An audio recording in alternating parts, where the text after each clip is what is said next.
دا د دنیا محلات ما آبادوا، دا د دنیا کورونه ما آبادوا، ځان له قبر نه محل جوړ کا، ځان له قبر نه بنگله جوړ کا، ځان له قبر نه باغونه جوړ کا، ځان له قبر نه چمنې جوړې کا. دنیا کې چمنونه مه جوړوا، دنیا کې په چمنونو کې ګلان مه لګوا، د دنیا په چمنونو ناز مه کوه چې ما چمن جوړ کړی او په هغې کې مې ګلان لګولي، په هغې کې مې پوارې لګولي، په هغې کې مې لیټونه لګولي، هغه د شپې قسمه قسم رڼاګانې کوي. د دنیا دا چمنونه مه آبادوه، دا عارضي چمن دی، تا نه به پاتې وي ستا مسیح به پکې ګرځي، تا نه به پاتې وي ستا بچي به پکې ګرځي. د قبر چمن دی آباد کا، هلته ځان له پوارې ولګوه، هلته ځان له لیټونه ولګوه، هلته ځان له ښایسته محلات جوړ کا، هلته د الله رضا والا هغه چمنونه جوړول، هلته پوارې لګول، هلته ګلان لګول. دې دنیا کې د الله عبادت دی، دې دنیا کې د الله احکامات منل دي، دلته د الله تابعداري ده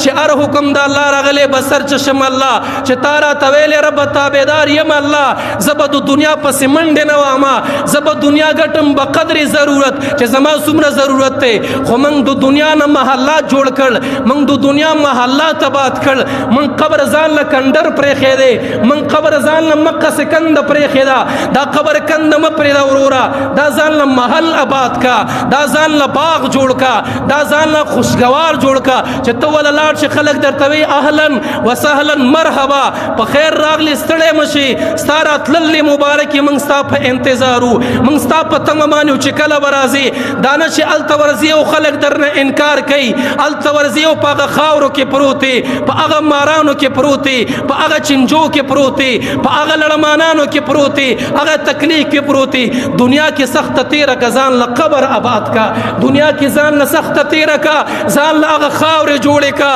ځان له هغه خاورې آبادې کا چې سبا زم ورځم تم ورځې، سبا دا نیازبین بدن هلته ورځي، سبا دا نازک بدن هلته ورځي، دا نرم او پوس بدن چې نن په قسمه قسم صابونونو باندې صفا دی، دا به هغه خاوره کې په هغه خاورو به لت پت وي. مسلمانو د هغې سوچ او فکر ځان سره پیدا کړه.